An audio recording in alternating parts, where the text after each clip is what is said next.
one meal a day. The OMAD diet. It's a variation on intermittent fasting where you're eating one meal a day, right? So about 24 hours of fasting followed by one intense refeeding period. People are using this as a strategy to lose body fat.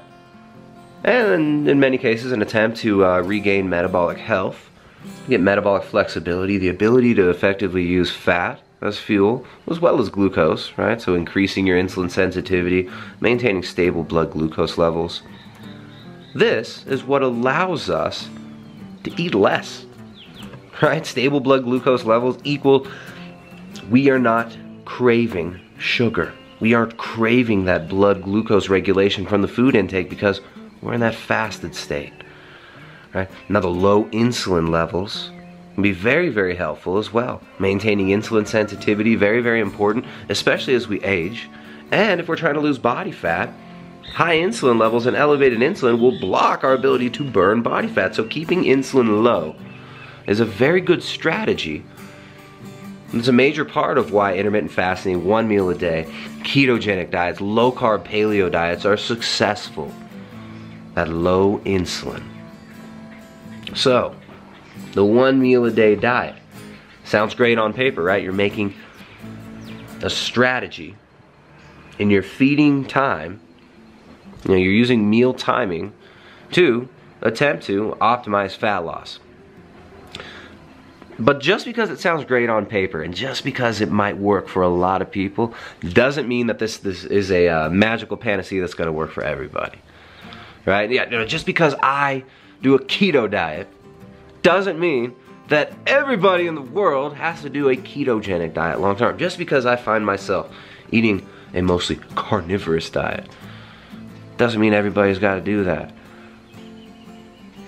You've got to find what works for you and what you can stick with long term.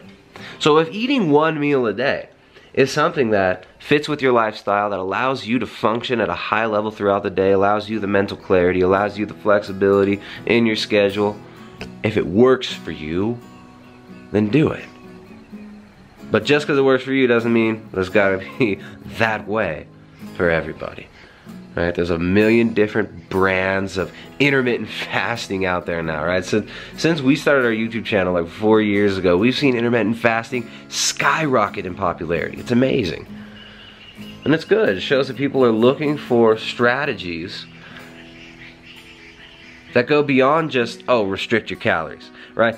Now, that doesn't mean that calorie restriction is not playing a, is not causing the fat loss. What intermittent fasting does, it doesn't make the calories you eat irrelevant, right? It doesn't make it suddenly healthy to eat fast food and Pop-Tarts. What intermittent fasting does is it restricts our eating window to a very, very small time. This puts us in that mild ketogenic state where we're burning body fat before we feed. And then that refeeding is of high quality foods, whole unrefined foods, if you're getting sufficient protein, if you're getting the micronutrients you need, if you're getting enough caloric load so where your body is not stressed out, then it can work really well.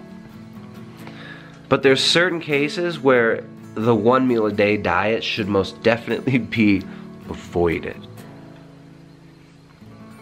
Everybody out there marketing their diet, there's 1,000 brands, 1,000 different ways of going about it. Shoot, I mean, just within keto or carnivore circles, you've got people scrambling for their own angle for it. Right? You gotta do it this way, you gotta do it that way. If you don't do this, you're an idiot. If you don't do it like me, you're foolish. What's really important is not latching on to some guru's idea. It's not latching on to someone who you think sounds confident and cool online, so you're gonna listen to their shit and pretend that everything they say is true. It's about finding what works for you. It's about finding what works in your schedule. Now, a lot of people that get interested in diet, they start looking into intermittent fasting, and they might not realize that there are certain limitations to its effectiveness in certain subsets of the population. I'm going to give you my thoughts on this from working with hundreds of clients, in fact thousands of clients now thinking about it throughout the years, using ketogenic diets, using time restricted feeding, intermittent fasting, and occasionally using 1 meal a day type approaches, but definitely not for everybody. And I'm going to tell you why. 1 meal a day might not be best for you if you have a disrupted circadian rhythm or hypothyroidism, right? If you've got a hypothyroid type condition, if you've got Hashimoto's, if you're a woman who's not sleeping very well at night because you've got babies waking you up 3 times in the middle of the night, like my wife, she's got to wake up like 3 to 4 times in the middle of the night the last, I don't know, I mean, it feels like 6 years now, right? One kid after another, popping them out, and you know, when you're breastfeeding, it can be really difficult for a woman to maintain a good circadian rhythm. In those cases, imagine this. You wake up 3 times in the middle of the night. You're not sleeping very well. You've already got pre-diabetic blood glucose numbers just from missing sleep. Right? One night of poor sleep can give us pre-diabetic blood glucose numbers. So what we're talking about here, it's not just about what you eat.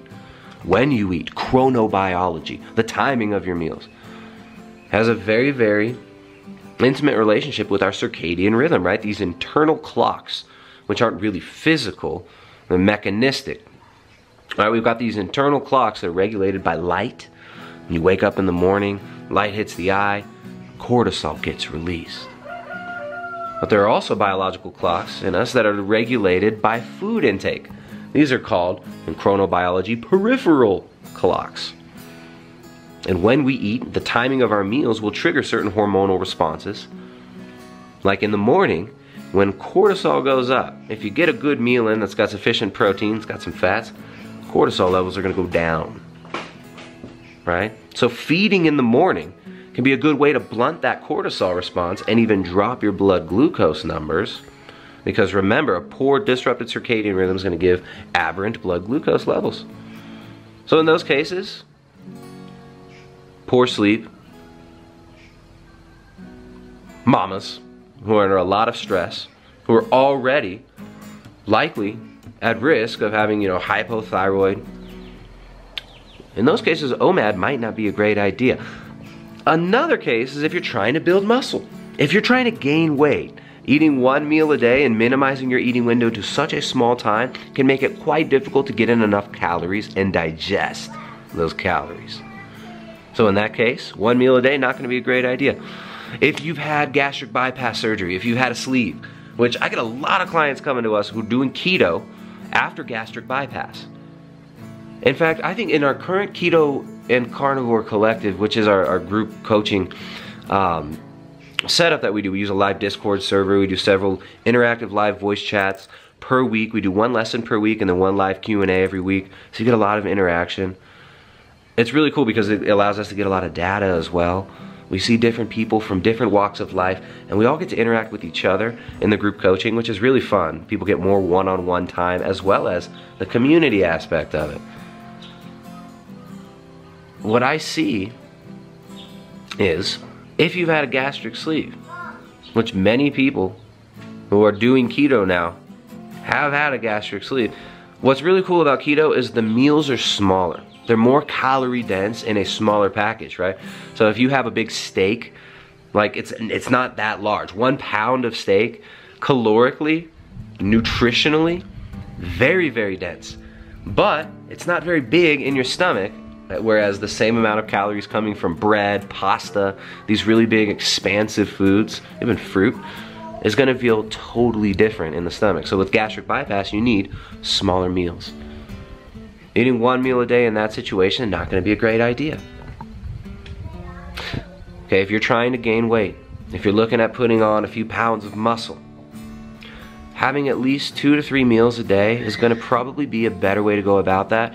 Not just because you're sparking muscle protein synthesis more often, which may be negligible, right? There have been studies where a single protein feeding after a long extended fast got better retention of the protein and better muscle protein synthesis than frequent feeding. Right? There's a dose response curve to everything, and not everybody's going to respond the same way. So trying to gain weight, trying to gain muscle, probably gonna wanna eat a few meals a day. Another thing that can be a major problem for people with a 1 meal a day diet is if you haven't figured out your food choices, right? If you're not eating the right foods in that meal, if you're eating junk food, you're not gonna be able to sustain it for a very long time. You're gonna risk getting certain nutrient deficiencies from not intaking high quality nutrient dense food. So if you're trying to do 1 meal a day and it's on Little Caesars pizza and Quest bars and low quality food, probably not gonna work out as well as if you're doing whole unrefined foods and focusing on that. Some people with digestive issues, with IBS, Crohn's, stuff like that, probably want to avoid 1 meal a day just due to the sheer volume of food that they might be intaking. Right, so it's about context. It's not about there's one magic pill, there's one way to do it, there's one magical meal timing spread that's gonna work for everybody. If you eat 1 meal a day, you're gonna have the perfect diet, you're gonna be insulin sensitive, and you're gonna burn body fat. It's not so simple. These are tools. 1 meal a day, intermittent fasting, a ketogenic diet, macronutrient manipulation. These are tools for managing hunger. These are tools for managing insulin levels and blood glucose levels. And these tools need to be used in their proper context. Just because a hammer is great for driving a nail into a wall doesn't mean you need to carry one with you everywhere and use it for every task. There's certain tasks that a hammer is great for. There's other tasks that a hammer is totally useless for. So pick your tools wisely. Don't idolize the tools. Don't elevate these tools to this grand mystical status, right? Keto is fantastic for fat loss.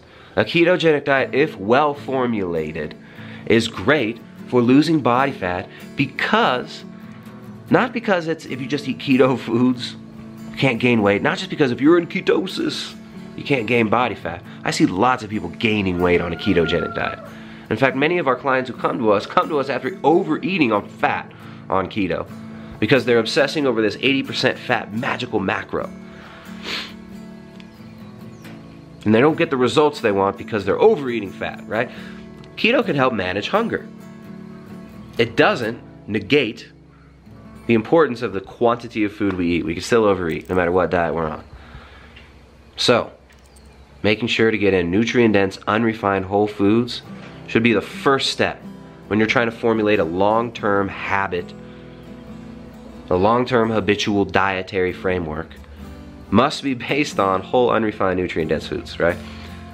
The way that I like to do it, the way that we like to teach it here, is a diet based on proteins and fats, getting sufficient protein in to keep hunger levels low, making sure that that protein comes with good quality fats, like in animal foods, grass-fed steaks, grass-fed butter, organ meats, right? Using the whole animal, very, very important as well. There are many people who would disagree with me and who do great without it. But the nutrient density that you're gonna find in foods like liver, heart, are unparalleled. You're not gonna find these in other parts of the animal. So that's why we have a whole section on organ meats in our book, the Ketogenic Edge Cookbook. We call it a training manual.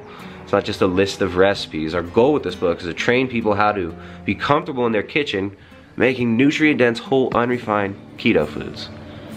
So, if you want to actually be successful long-term on a ketogenic diet, the first step, prepare your own foods. You can't be, we can't go out to restaurants and think that that's a sustainable way of losing body fat consistently. And when you do eat out, knowing what foods to order is great, focusing on the foods with the least amount of ingredients, great, but we can't just rely on restaurant food long term. We've got to make the habits of making our own food. So there's a link in the description. You can get the book down below. Very, very helpful for getting your habits in the kitchen lined up. Right, so first and foremost, nutrient-dense, whole, unrefined foods diet. Whether that's a very low carb diet or a higher carb diet, that's up to you. What you eat, definitely more important than when you eat. But when we eat is important as well. And for some people, skipping breakfast and elevating cortisol, keeping those stress hormones elevated for such a long period of time, can be detrimental. So, certain autoimmune conditions, low thyroid, if you're getting cold hands and feet, Might not be a great idea to do 1 meal a day. Some people do great with it. It's a powerful tool. I eat 1 meal a day quite often if I'm trying to lose body fat. If I'm gonna be gaining weight or building muscle, or if I have a high energy output, I don't really go for 1 meal a day. So if you're working outside in the hot sun, if you're working a physical manual labor job, 1 meal a day is probably not gonna be ideal for you. For most people who are working at a desk in an office, who might hit the gym 3 times a week, or are weekend warriors out there doing a 5K every once in a while, then 1 meal a day on a lot of days might be great. It's all about the context. So don't hyper focus on just one tool. Find and equip yourself with a nice toolbox of ways and methods to maintain that insulin sensitivity, to maintain good sleep hygiene, to maintain good habits of movement throughout the day, and to maintain good habits of food choices that allow you to get the body composition, the mental clarity, and the health benefits that you desire to derive from your diet. It's not just about what we eat. When we eat is important as well. So anyways, you can find more at primaledgehealth.com. The November Keto and Carnivore Collective is starting in a couple weeks. I think it's the second week of November. But there's a link down in the description below. You can sign up for that one. It's going to be fun. We've already got quite a few people signed up for the November Collective. Excited to meet all you guys. But keep it simple. A ketogenic diet, intermittent fasting routine doesn't have to be super complicated. It's about the context. Using the right tool in the right context. So, get off the social media, get away from the computer, put down your freaking phones, kill your Facebook account, go live your lives.